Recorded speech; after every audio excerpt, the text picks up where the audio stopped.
Welcome in everybody for the debut episode of the wrestling podcast known as A Priest, a Zebra, and a Jew. This is going to be a great podcast. We're actually kicking off with our debut episode covering Double or Nothing, the reaction to the pay-per-view. Also, Father Guillermo Trevino Jr., the father of professional wrestling, has breaking news. It's a huge rumor regarding Jon Moxley and his future with AEW, so you don't want to miss that, as Guillermo will bring that to you later in the show when we discuss the AEW World Championship match between Jon Moxley and Brodie Lee. So definitely stay tuned for that. You're not going to want to miss that. Huge news regarding Jon Moxley and his future with AEW. And also, we got a great story coming to you from Zebra Kid, where he talks about one of the wrestlers he came up with, a guy he's actually beaten, who fought Mox a month ago on AEW Dark. So interesting story there that you won't want to miss as well. So a lot of great stuff to get into tonight on the debut episode. And as always, if you like what you see, hit the like button, jump into that comment section. Let us know what you liked, what you didn't like, what you want to see. We've got rumors for you. We've got breaking news for you. We got reaction for you. Everything you need, we got you right here. And whatever else you want, if we're missing anything, please let us know and hit that comment section. Also subscribe so we can always bring you great content. So without further ado, let's get it started. Let me kick it over to my two co-hosts for this show and for all of the shows. So I'll let them introduce themselves and then we'll get this thing rolling. So first, let me kick it over to the father of professional wrestling, very well-known super fan, Guillermo Trevino Jr. Introduce yourself and talk to the people. I am a priest from Iowa, for the Diocese of Davenport, Iowa. Seth Rollins country, Tyler Black for the independent fans. I got exposed to AEW at All Out, and I've been hooked ever since. One of the Jericho crews, and I'm MJF's biggest fan. Appreciate that. Now, Zebra Kid, one of the best young wrestlers on the indie circuit. Talk to him. Let us know a little bit about yourself, Zebra Kid. I don't have to let you know anything about myself. My actions do the talking for me.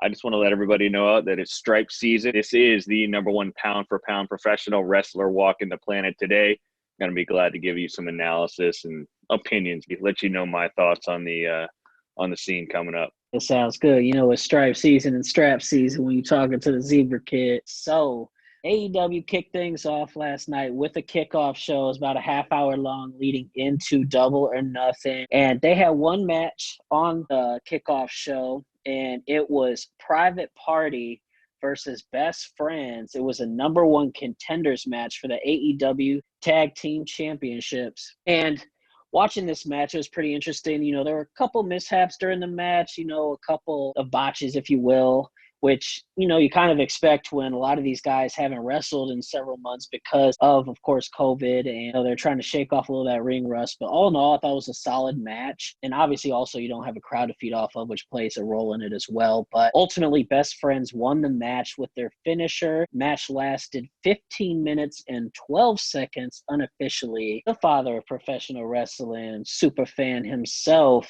What was your thoughts watching that opening match? I was cheering for Private Party with the being the elite show. You know, I thought they were setting it up because Hangman might be the person that set up Private Party. So I thought, oh, that's going to be a great matchup in the future. And then the surprise came that the Best Friends win. So a nice curveball, but we'll see what happens. Agree. So, Zebra Kid, best wrestler on the indie circuit. What was your expert analysis on that opening match from last night? Eric, if you want to be at the top of your game, you need to have your facts correct. Zebra Kid's the best wrestler on the planet, not the indie circuit. However you want to term it, that's fine. Hey, man, it was a good match. All the guys in the match were great competitors. I think it's going to be a nice match when they go for the straps. We'll see what happens. I agree. You know, several drop kicks were shown in that match, but drop kick lived up to that of the Zebra Kid. Best drop kick in the game, as he always alludes to and reminds you of. Probably past or present, if you want the honest opinion. I mean, I'm not going to get an argument from me on that one. So that took us to the opening of the pay-per-view, and they kicked off the pay-per-view with a bang. They got it going right away with a casino ladder match. Winner gets a shot at the AEW Championship. Now, interesting rules to this match. So there were 9 competitors in the match. Every 2 minutes, a new wrestler would come to the ring until all 9 were in the ring. However, if someone climbed the ladder and got the poker chip that was hanging from the ceiling before all the other wrestlers came out, the match ended. So it's really just whoever was able to go up and receive that poker chip won the match. And so we knew 8 of the competitors. There was 1 mystery competitor that would come in. Started out with SCU fighting each other in the ring, Frankie Kazarian and Scorpio Sky. And then Kip Sabian, he came out 3rd, and Jimmy Havoc came out with them. They were kind of double teaming SCU. Then Darby Allin came out 4th, and he crashed through a ladder, hurt his knee. He was actually using a skateboard. Quite a death-defying move that was. And then Orange Cassidy came out 5th. He walked around the announce booth, asked for rules. I thought that was pretty entertaining. Didn't know how to set up the ladder. He actually stood on it while it was laying down. So I thought that was pretty entertaining. Then Colt Cabana came out 6th. Joey Janela came out 7th. He replaced Rey Fenix, who was out with an injury. And then Luchasaurus came out 8th. And then the mystery opponent came out 9th. That ended up being Brian Cage, who was accompanied by Taz. Now, for those of you that don't know, and I'm sure most of you do, Brian Cage came over from TNA, otherwise known as Impact Wrestling. He was a former X Division champion and actually was the Impact champion up until his contract ran out when he dropped the strap to RVD, I believe. And so he announced afterwards, that he was renewing his contract. He was going to take some time off with injury. And now he appears here in an AEW ring, comes out last, ends up winning the match. The match had an unofficial time of 30 minutes and 46 seconds. Overall, I thought it was a very solid match, very entertaining. So, Guillermo, father of professional wrestling, what was your thoughts on this kind of electrifying opening match? And what did you think about AEW choice to make that the opening match of the evening? It was a great way to start the show. I was joking. I haven't laughed like that in a long time watching wrestling. The 2 SCU brothers facing off against each other. Darby, of course, doing his amazing skateboard trick on the ladders. But Orange Cassidy asking for directions. What do I do? I think Shivani and JR lost it when he said, what do I do? What do I do? What do I have to do? So it was hilarious. To be fair, we texted each other yesterday, and we were trying to make predictions, and I said Brian Cage is going to show up.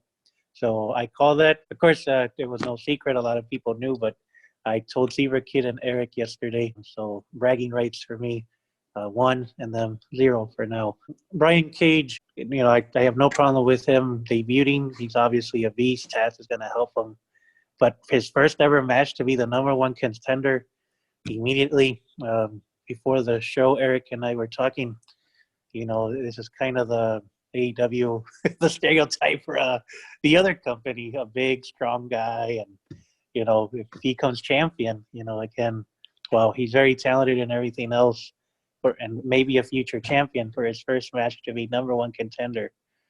I was kind of pulling for Darby, and maybe even Orange Cassidy because, he's the entertainment factor. But way it is.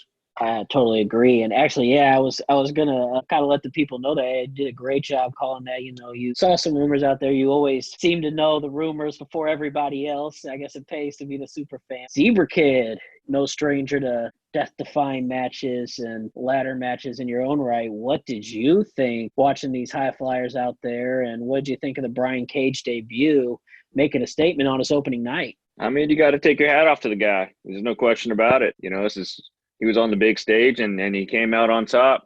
There was a lot of athleticism in the match. I could appreciate, Darby. He had a good showing. I like what he did out there. But at the end of the day, this was for the number 1 contender spot.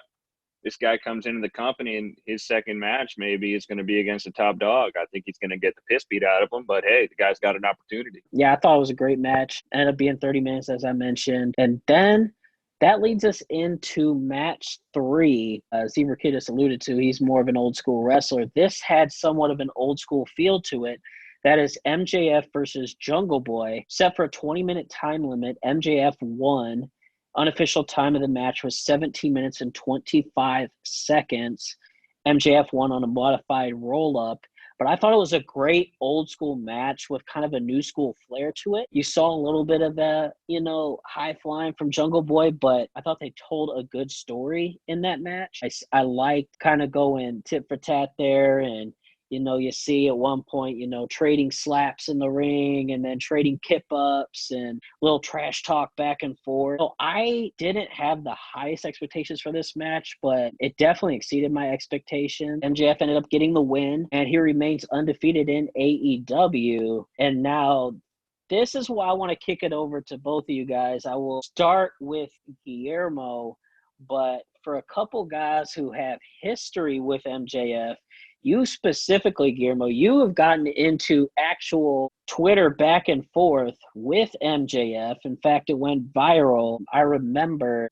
What was your thoughts on this match? Thoughts on MJF with no love lost there between the two of you. What were your thoughts on this one? MJF is showing that he is the heart and soul of AEW. He's the mouthpiece. He's the true bad guy. He shows no mercy. He does his job. He destroys, and with Wardlow on his side, he seems unstoppable. He beat Cody. He beat Jungle Boy. But I want to give Jungle Boy a lot of credit. I think this, as a kid, I remember, Sting and Ric Flair. They battled for years. I could see MJF and Jungle Boy battle for years as well. With MJF, obviously, he is no fan of mine. But he responds. He knows how to react to the people. He knows how to get them angry. Somebody told me, well, you're supposed to get angry at MJF. So he's brilliant at what he does. And I think within a year, he'll be the youngest AEW champion. Honestly, I can't argue that at all. MJF and Jungle Boy, I think they mentioned during the match, I could be wrong with this, they had a combined 15 years of wrestling experience between the two of them. So neither one been wrestling too long, but put on a terrific match. And yes, I think MJF is certainly on his way to stardom and being one of the best heels in all of wrestling. Kicking it over to the Zebra Kid. Now, I know you have actually called out MJF specifically on Twitter, and you've had your encounters there. So what was your thoughts seeing MJF get the close, hard-fought victory over Jungle Boy? Yeah, it was a competitive match. Got to give both guys credit. At the end of the day, MJF came out on top, but he was life and death with this kid. I would mop the floor with this kid. There's no doubt about that. And I'd be hard pressed to think that MJF would even record an offensive move against me if he got in the ring with me. What would happen if you fight MJF? Do you think you win with that patented drop kick, or this is your chance? The floor is yours. You lay out your challenge for MJF, because I know you laid it out there on Twitter before. He seems to not want to answer it. So you know what? The floor is yours. I think MJF realizes he just doesn't have the horsepower to run with the Zebra Kid. No matter how long, what kind of time limit they put on, MJF, if you be too busy showing people how many times he can kip up in a match, I'll punch him right in the mouth. He's saying that only, like you mentioned, Stone Cold, that only people without teeth drink beer, no tooth rednecks. When I land that drop kick right on the front two teeth in his mouth, and he'll be missing them, he'll be drinking beer pretty soon. I think he knows that, though. And, no disrespect to the guy. There's no wonder that he's avoiding me. No big deal. There you go, MJF. Go ahead, man up, take that challenge right now. We could do an AEW Dark, AEW Dynamite. You name it, we got it. MJF, you called out the father of professional wrestling. Don't be surprised if I show up to AEW one night. And just keep looking over your shoulder, buddy, because you mess with the father, Guillermo, of professional wrestling, you got to come through me. And if you don't come through me, I'm coming to get you. Better watch out, MJF. You don't put a saddle on a zebra for a reason. Better watch out now. So, challenge been laid. It's up to you to answer the challenge. So, we'll see what MJF's response is on that one.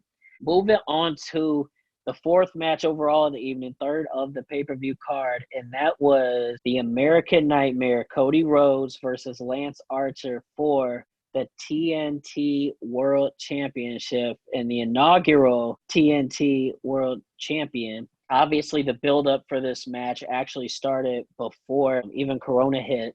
So there was the announcement of a TNT title tournament that went on. It was quarterfinals, got all the way down to Cody versus Archer. That's how we got here. Over the last couple weeks, even since they went back to live TV over the last, I believe it was 3 weeks, we saw back and forth between these guys. In fact, in that last semifinal match, we saw Lance Archer beat up Dustin Rhodes right in front of Cody and Brandy, busted him open. It was a pretty bloody match. Refused to let Dustin throw in the towel. So that kind of started the feud. Actually, and even before then, when Jake the Snake Roberts brought Lance Archer into AEW, he kind of laid down the challenge to Cody. He said, I'm bringing somebody for you. You're not going to be ready for him. We saw all this kind of leading up, hoping it would get to those two to face each other for the championship. That happened. And then a couple weeks ago on Dynamite, we saw, of course, Jake the Snake Roberts bring the snake out, lay it on Brandy, kind of do a sex-type motion on top of her and led Cody to being furious. And then last week on Dynamite, drives out to the ring in the American Nightmare official truck.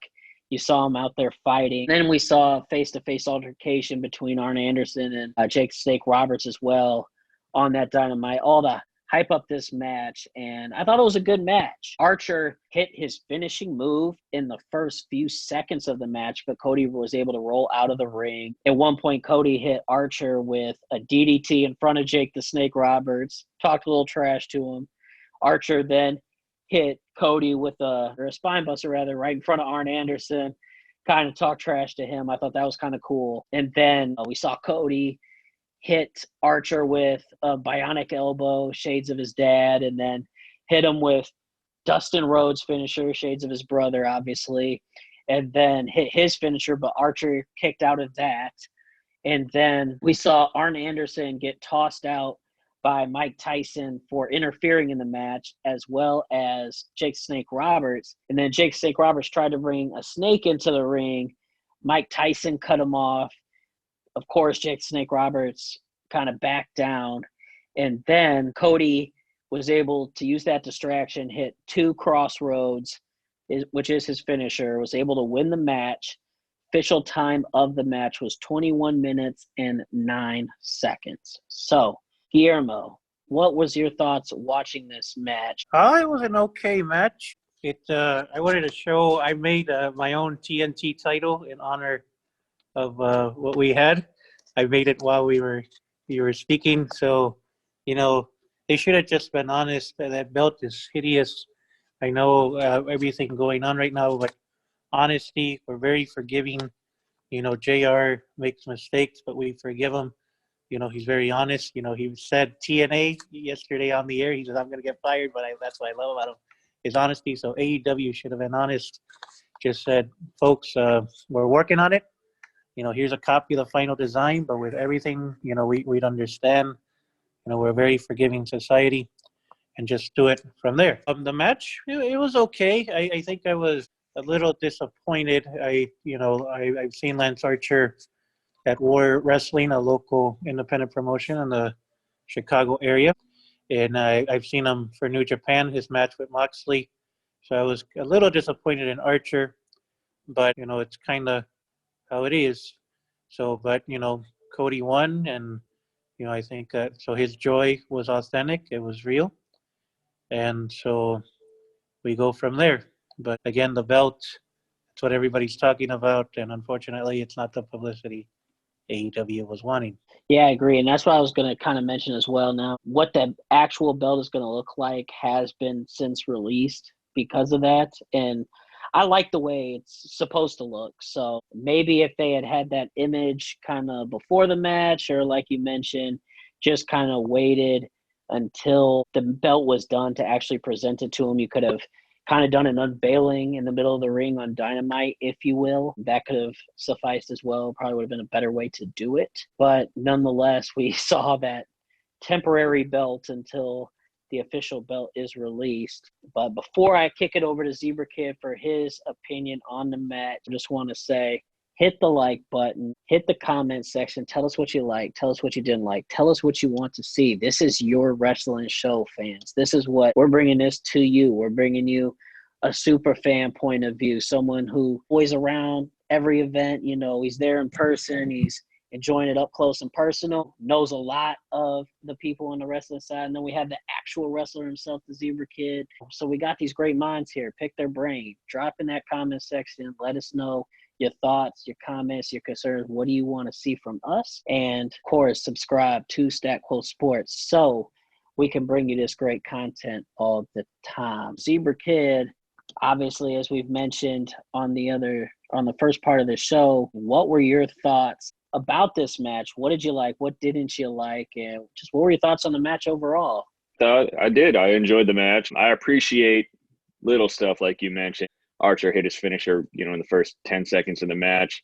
Cody, with his ring awareness, man, he was able to roll out of the ring, so that didn't get ugly real quick. But yeah, man, it was good. It was good back and forth in the thing. Mike Tyson was at ringside. Jake Roberts, Arn Anderson, and you had a lot of experience going, around that ring and in the ring even. Glad to see Cody take the strap to be the first ever TNT champion, man. He's put a lot of heart and soul, blood, sweat, and tears into this company and kind of making it what it is. So good for Cody. I'm happy for the guy. Yeah, I couldn't agree more. Him taking the TNT title, I was, glad to see that. I thought it was a good match, and I liked the way they hyped up the match. I thought it was a good build all the way through. Agreed. Well, here, Cody, keep this in mind, Cody. After I'm done bitch slapping your boy MJF, hopefully you don't have the strap still, because I'd be glad to take it off you. Once again, another challenge from the Zebra Kid. More specifically, the number 1 pound for pound professional athlete on the planet. What is your record, Zebra Kid? Never been pinned. I mean, that's all you got to hear right there, folks. That's all you got to hear.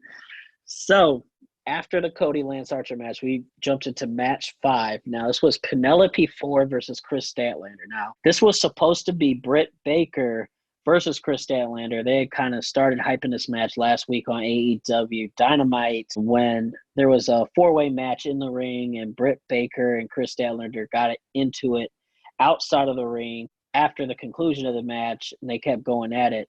Apparently, Britt Baker got injured during that match. She's going to be out for a while.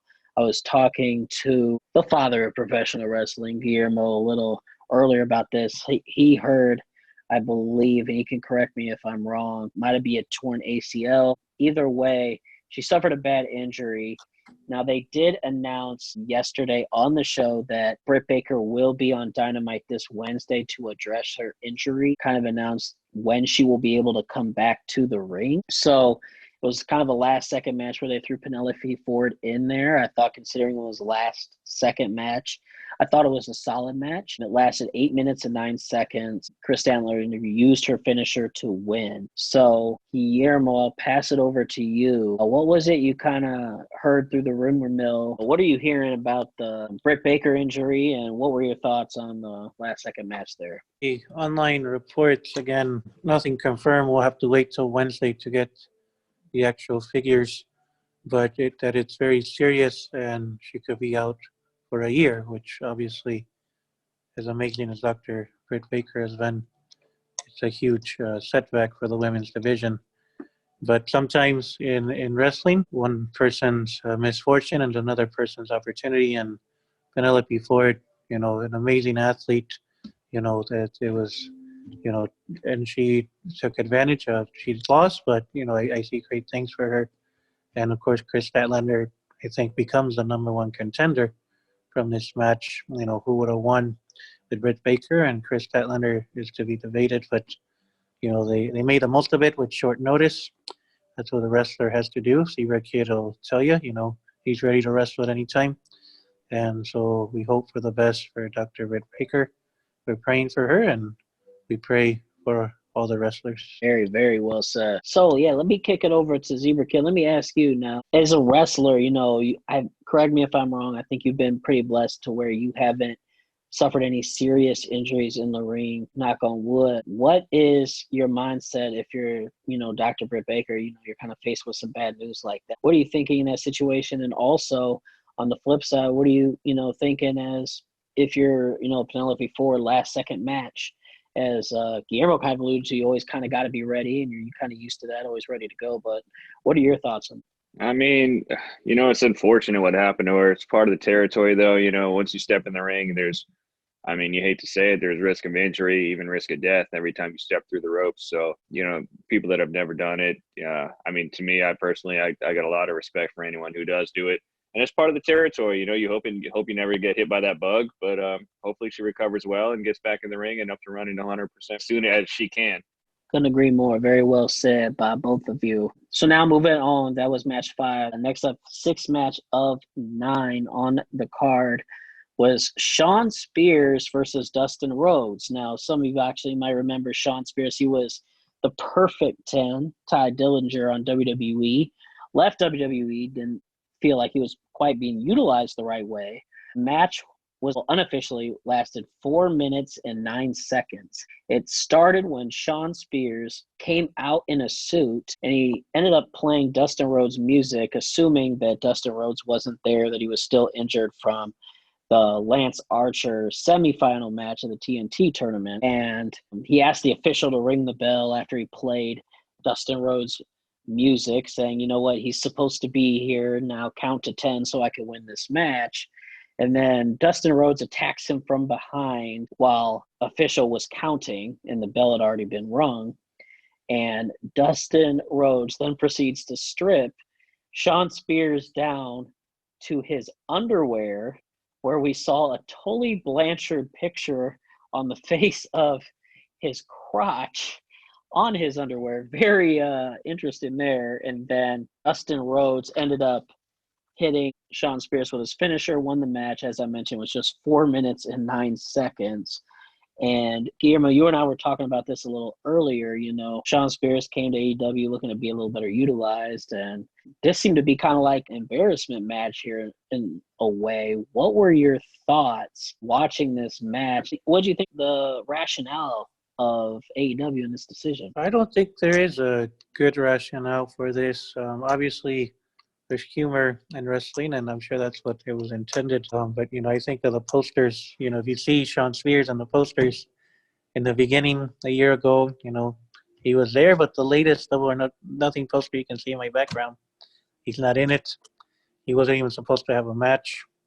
It was probably a last-second decision to give him a match, just even if it was, it's kind of disappointing. But with that said, sometimes you got to pay your dues. He's on TV a lot more now. Most wrestlers, that's what they desire, is the matches. And, he's been everywhere. I binge-watched all the episodes of Dark, Dynamite, and the pay-per-views the past months, and being the Elite.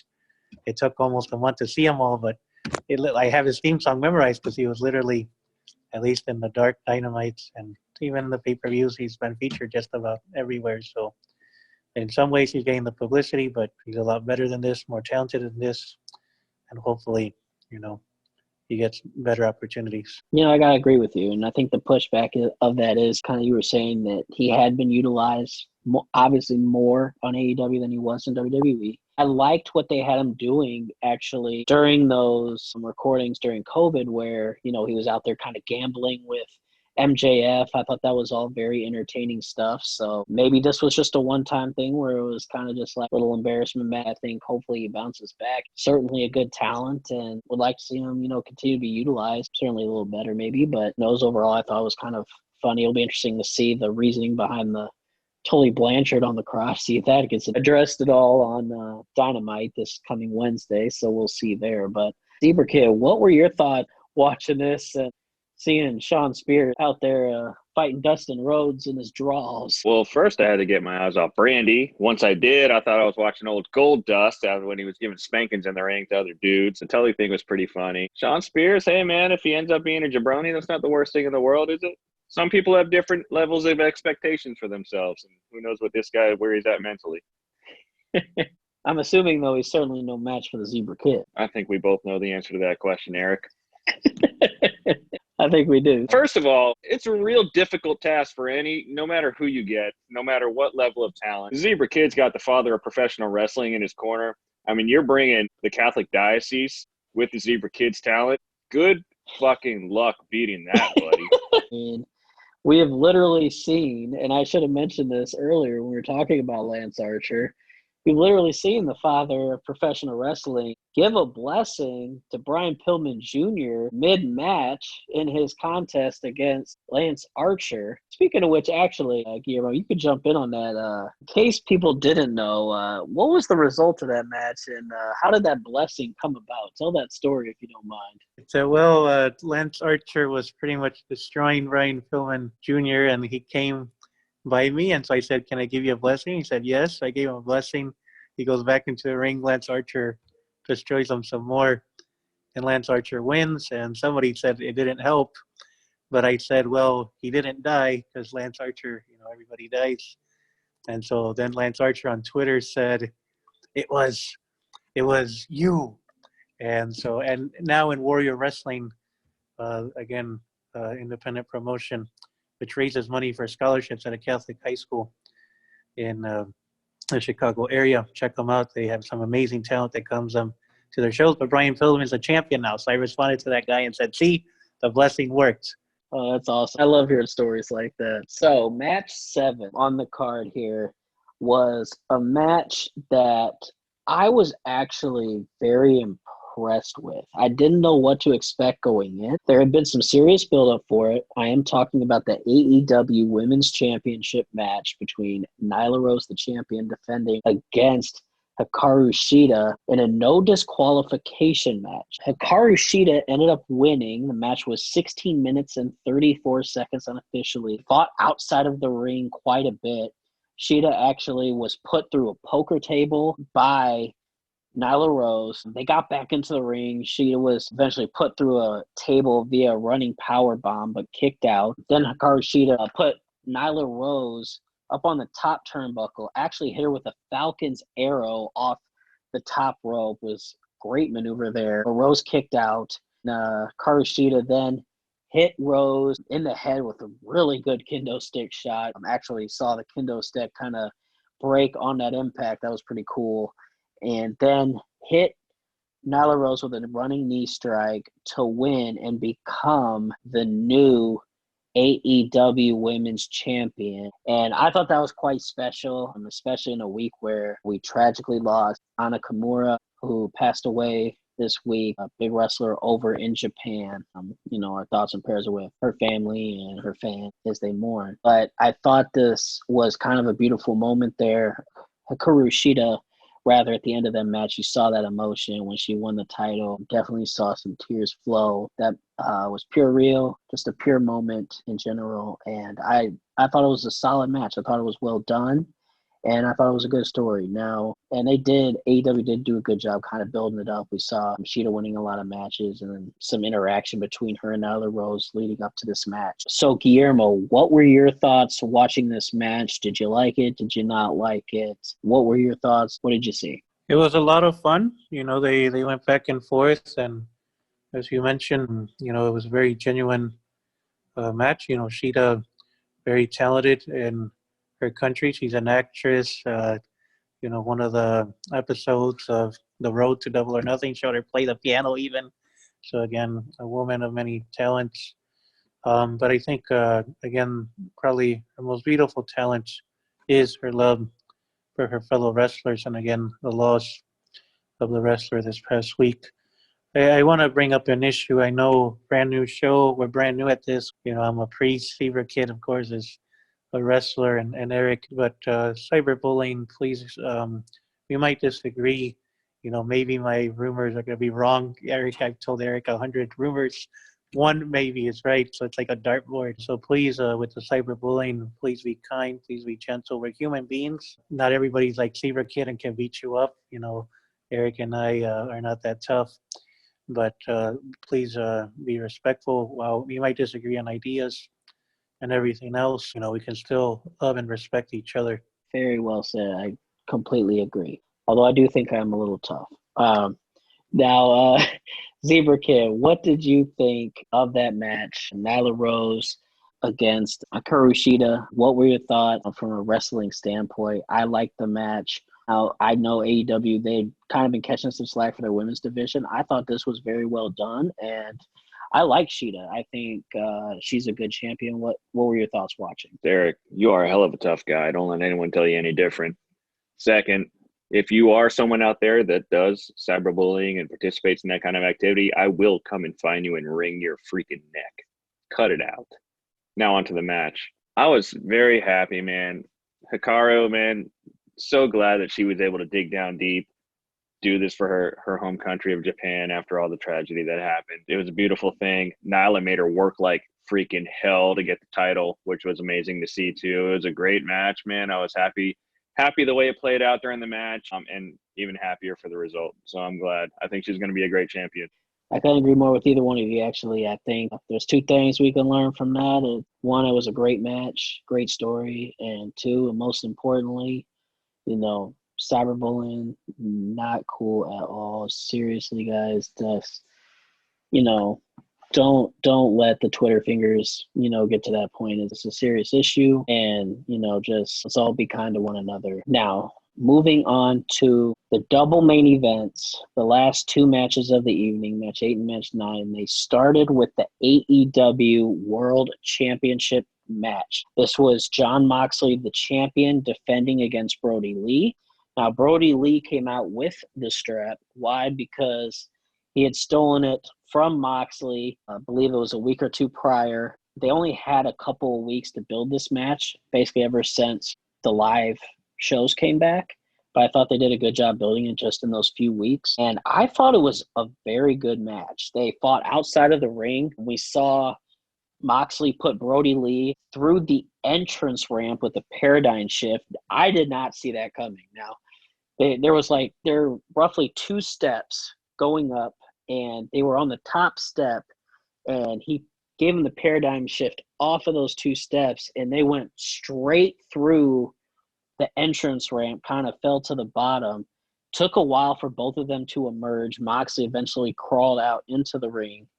Then when you saw Brodie Lee come out, his face was busted wide open, good blood there. I thought that was pretty cool and told a good story, especially with the way he went through that entrance ramp. That was good to see. And then Brodie actually kicked out of 2 more paradigm shifts, one of which was on only a 1 count.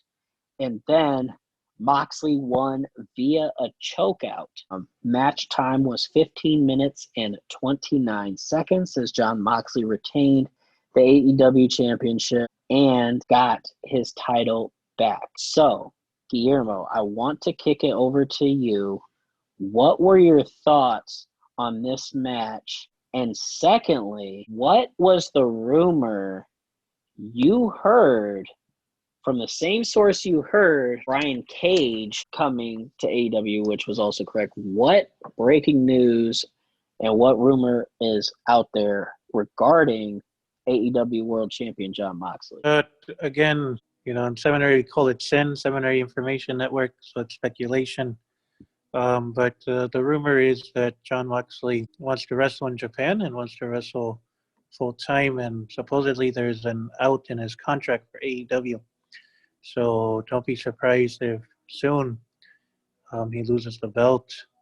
I wouldn't even be surprised if Brian Cage somehow wins the belt, even if it's for temporary.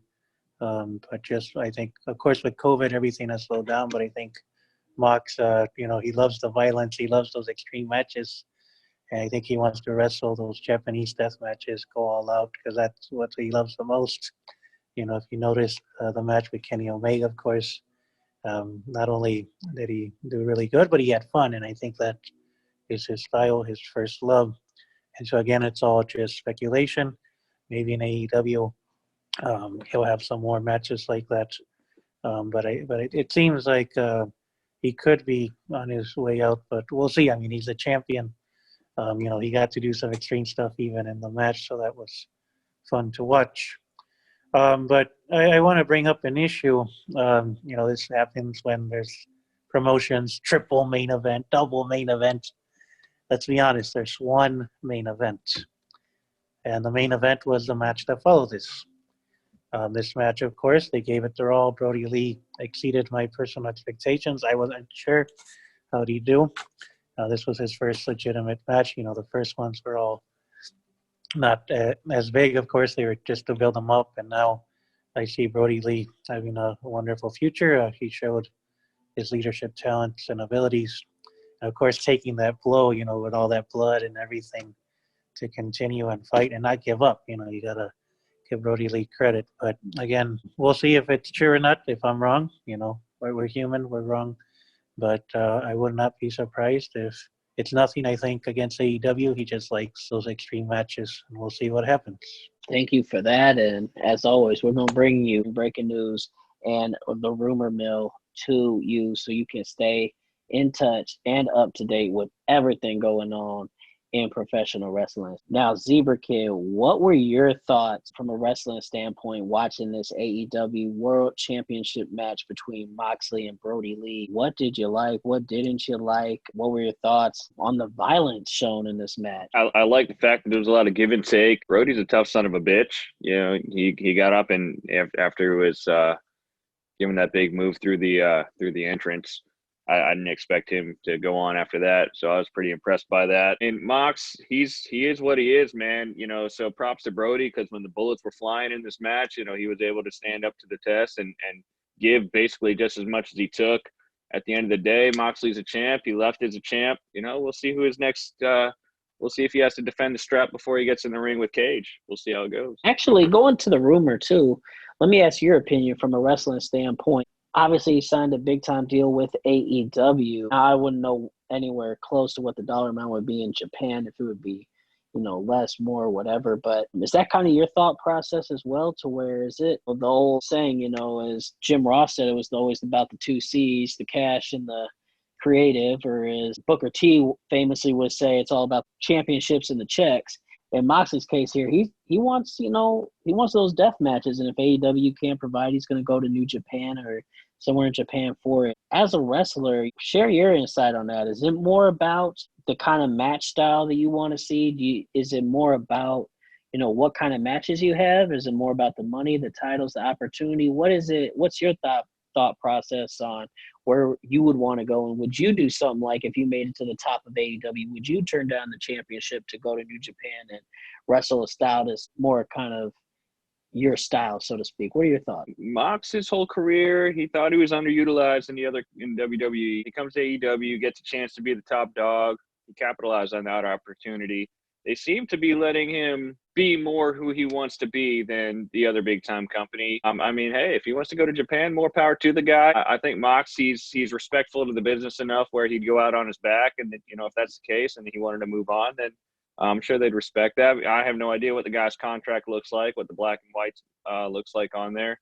But, man, if he's got an out and he wants to go to Japan after he drops the belt, more power to the guy. Wish him good luck. He's got a huge bullseye on his back right now when it comes to the Zebra Kid. I can tell you that much. He's one of the most wanted men in America. You actually have a bone to pick with Mox, because I think he beat one of your friends, someone you had actually been in the ring with. Tell the people watching that story. Well, let's not get this mistaken. He got in the ring with Fabu Andre over in AEW After Dark. Fabu gave a decent scrap, but me and Fabu came up together. I beat the hell out of him coming up in the ring. It'd be no different now. The guy's a great competitor, though. He gave Mox a little run for his money. It'd be a different story if Moxley got in the ring with the Zebra Kid, though. Zebra Kid is his own man. Father Guillermo is going to be in my corner. There's no doubt about that. Fabu, he can fight his own battles. I don't have to avenge anything for anybody. All I'm saying is that I whooped his ass coming up through the rankings. We started training together from day one. You can see the separation of talent there. There's no doubt about that. So, Mox, good for him. He chose Fabu. Maybe in the future we'll cross paths. So he decided to duck you at AEW After Dark match? I don't know if Mox ducked me. I never met the guy or anything like that, so I don't want to speak to his character. I don't know if he ducks anybody. Just happened. Fabu got an opportunity, couldn't capitalize on it. I'm just saying it'd be different if that were me. Hey, that's real. So, last match of the night was a big one. The Stadium Stampede match between the Elite and the Inner Circle. Now, this altercation has really been brewing for basically a year, looking back on it. The Elite were basically the first signees of AEW. Cody Rhodes, the Young Bucks, Kenny Omega, and then Chris Jericho as well, who rivaled that, I believe, and correct me if I'm wrong. I believe it was actually Kenny Omega versus Chris Jericho a year ago at Double or Nothing. But you see this battle just kind of building and building and building over time, and it ends up leading to the Stadium Stampede match, which is an empty football stadium right there on the 50-yard line of the Jacksonville Jaguars Stadium. Unbelievable. Falls count anywhere. First one to secure a pin or submission wins the match. Now, there were multiple referees all over the stadium following these guys wherever they fought. They had little headpieces in their ears, so if someone secured a pin somewhere, they could radio it to the other referees, the other officials, to let them know, hey, we have a pinfall here. I thought it was pretty cool. I thought it was a very interesting match, very entertaining. We saw something I thought was unique. They started fighting. We didn't know where Hangman Page was. And then out of nowhere, he rides in on a horse, chases the Spanish god, Sammy, there through the back. You see him riding a horse through the back of the stadium. He gets off the horse, heads to the bar, ends up drinking for a while, where eventually he's met by Jake Hager, and they have a drink together and start fighting it out. Omega get put through a steel rail. Jericho hit one of the Young Bucks with a first down marker and said famously, had me cracking up, was that'll move the chains. All in all, very entertaining match. The Elite ended up winning when Kenny Omega hit a one-winged angel on Sammy Guevara through a stage. The final match time unofficially was 33 minutes and 58 seconds. That is what ended the 2020 edition of Double or Nothing. So, Guillermo, what were your thoughts on this match? What did you like? What didn't you like? And what were your thoughts on the pay-per-view as a whole? Well, again, I think sometimes we take this too seriously, the pro wrestling part. But at the end of the day, especially in these crazy times with the COVID-19, it's about the entertainment. And I mentioned I laughed a lot in the first match. Well, I laughed even more in the main event. All the little spots, the Spanish God, Sammy Guevara, just with the sprinkler, the Young Bucks doing the flips 100 yards long. It was just fun all around. Kenny Omega drinking the milk, and so it was a fun match. And I think that's, while they're obviously amazing athletes and everything else, the entertainment is what we enjoy as well. So I love the match. It flowed perfectly. I was split because the Inner Circle, being a Latino, they have Santana and Ortiz. And I said I had three Latinos with Sammy Guevara. So do I cheer for them? And Jericho, of course, amazing, or the Elite, who, started this. And so it was hard to pick, but I went with the Elite mainly because I've been watching the Being Elite show. I saw all 204 episodes in the past month. And so I'm starting to grow, on each of those wrestlers, the Young Bucks, Kenny Omega, who I enjoy. And of course, Hangman now is becoming a star in his own way. That scene at the bar, he's there and offers Jake Hager a drink, Hangman's going to go for it. That's why he got to fight for the title for the first time. We'll see what happens, but a huge win for the Elites. I could see a rematch where Cody's involved. They were trying to have that blood and guts show before the COVID-19 in the New York area, New Jersey, I think it was. So maybe that'll be even bigger. Whether it's on Dynamite or pay-per-view, we're all going to watch it. And, I can see this just like we had the Horsemen against Dusty Rhodes, Sting against the NWO, all these great rivalries throughout history. I think Inner Circle and the Elite, it's just getting started. Speaking of the blood and guts, that was something that was much anticipated, and then obviously COVID hit and we were kind of deprived of that. Have there been any rumblings you've heard in what you've been looking for in that rumor mill and reaching out to your sources? Have you seen anything or heard anything on that front about that match possibly happening down the road? Yeah, my understanding is I think they still want to do it. I think they're still somehow hoping it would be a blood and guts match. They're going to have the cage and all the dynamics, so that would probably, but who knows when. If we're honest, the East Coast right now is being hit the hardest. We pray for the people in the New York area. But yeah, they've been hit really hard. So, and I think they want it over there because it's traveling distance for the New York people, the New York markets.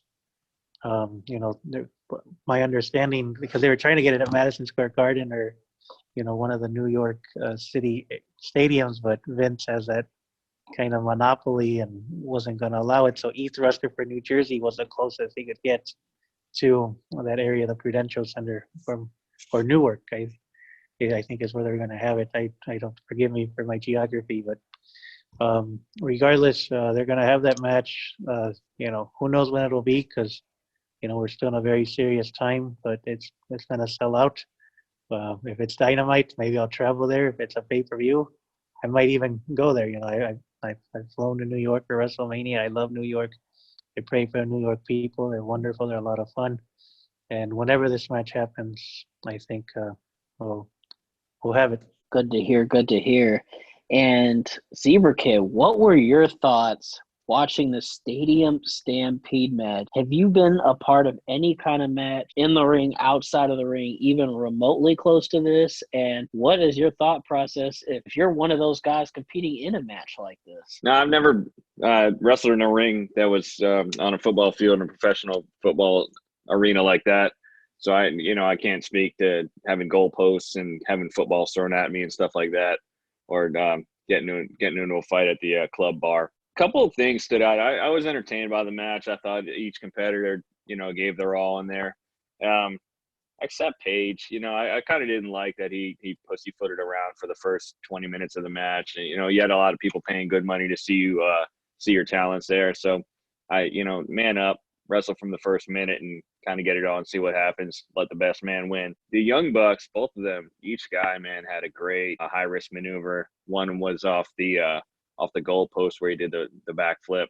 Then the other one did the splash off, I think, like the first or second row of the stands. So that was pretty cool to see. Really different feel. The match started with football introductions. I kind of dug that a little bit. Omega took a beating early by Santana and Ortiz, didn't he? I mean, that guy, Kenny Omega was getting it pretty good before Matt Hardy kind of came and bailed him out. In the bar, though, I'm going to have to teach these people how to hit someone with a bottle. I mean, this guy didn't Hager get hit by like 5 bottles and didn't even get phased? Zebra Kid got to come teach people how to hit people with beer bottles? I'll do it. I'll come teach the class. No big deal. Jericho, learn how to catch a football, bro. I mean, you got pegged footballs. You didn't catch one of them. It's not like Gardner Minshew was throwing the ball at you. The instant replay deal was pretty funny. I think you would have got that call, Jericho, if this was in Canada, but this is the National Football League. You're not getting it here. Other than that, I thought it was good. Guevara, he was pretty entertaining. Took a pretty good whooping when he got those suplexes 100 yards across the football field. But he was the last man standing for his team, so got to give him props to that. Good, entertaining match. What do you say? The setting was pretty unique, so I kind of liked it. It was a cool way to end the show. Yeah, I couldn't agree more. I thought it was a little shocking that Hager didn't bleed getting hit with those bottles to the face, but nonetheless, maybe that's why you need to teach the class. I'll hold a seminar.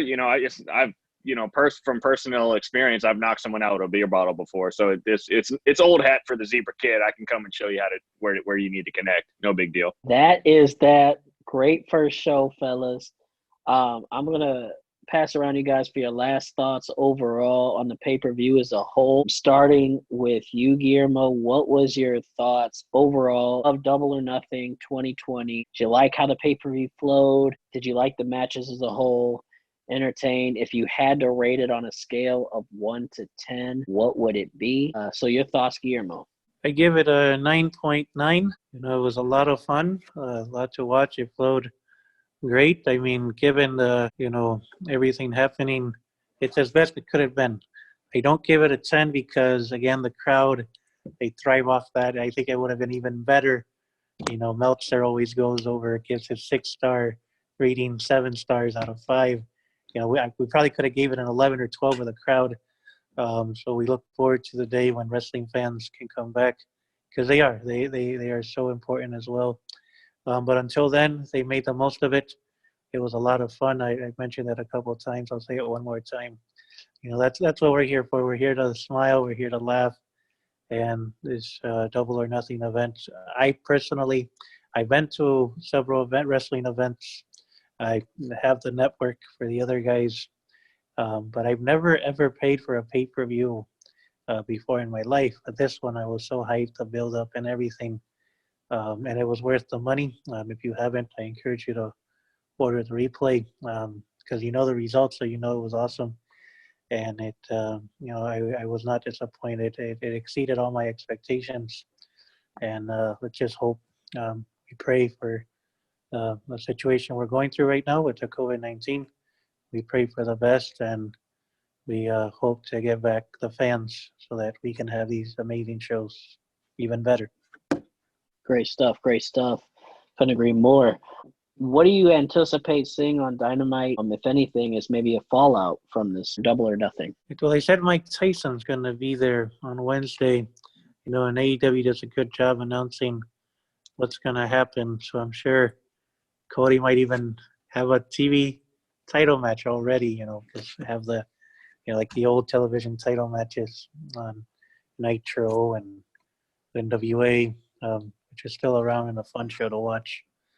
But, so I expect that, we'll see. They'll probably do it again in Jacksonville like they've been doing every week and start setting up for Fyter Fest. I guess Tony Khan in a conference last night, he said Brian Cage and Moxley, they'll start building that up. I guess it was going to be in England, but unfortunately, again, with everything happening, so start building that, start building a new feud for the TV.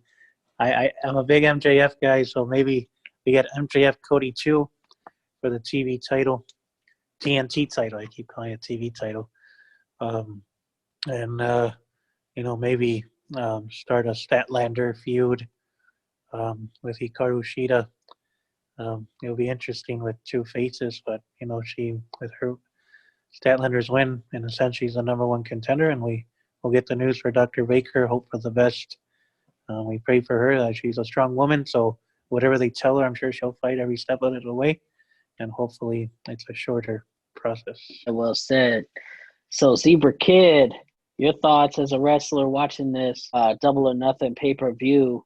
What were your thoughts watching the pay-per-view as a whole? Did it meet your expectations? Did it come up short? If you had to grade it on a scale of 1 to 10, what was your grade for Double or Nothing? Well, first of all, the father, you want to bring up MJF. I know you're a fan of the guy and all this stuff. MJF came out, I think, after the match, said that he was the future of AEW or future of professional wrestling or something like that. The guy's a contradictory prick. If you listen to the guy talk, you would think he's the present of professional wrestling. So which is it? Are you the best now, or are you going to be the best? MJF, I'd love to put you to the test, buddy boy. Like I said before, you don't have the horsepower to run with the Zebra Kid. As for the show, going back to the show, look, you guys are the experts here. I'll let you, put a letter grade on it or a number grade from 1 to 10. I was entertained. I thought each competitor gave a great effort. Every match was give and take, back and forth, and my eyes were glued to the TV for the entire event, and that's a good barometer for me, what I'm looking for when I'm watching a wrestling show. So it was definitely a positive show for me. Well said. And MJF, you better watch out because you got a zebra chasing you down, and they run fast. Now, my thoughts overall on it, I thought it was a very well done pay-per-view. I definitely got my money's worth. I thoroughly enjoyed it. If you guys have not gotten a chance yet to see it, maybe you're just watching the reaction show now, I encourage you to go ahead and jump on, I believe it's BR Live. You can catch the replay of it, purchase it there. It is definitely worth the money. Very well done. Exceeded my expectations, mainly because I know how difficult it is for wrestlers to go out there and perform with no fans, not just because you feed off the energy, the adrenaline, but you talk, you listen to them, and it really helps you go through your match process. And so what those guys were able to do with not being able to wrestle for the past several months because of COVID, so they've been out of the game for a while. Overall, I was very impressed, thoroughly enjoyed it. Absolutely worth the money, and I cannot wait until Dynamite on Wednesday. So very good first show in the books, debut here of the wrestling podcast known as A Priest, A Zebra, and A Jew.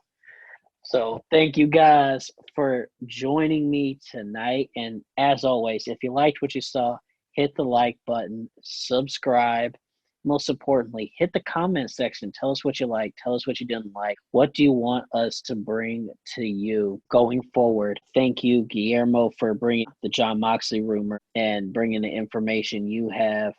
Zebra Kid, I appreciate the expertise, the in-ring knowledge you bring to the show. So thanks for tuning in, everybody, for the debut episode. And as always, just remember, it's all about the money and the miles and the championships and the checks. We'll catch you next time.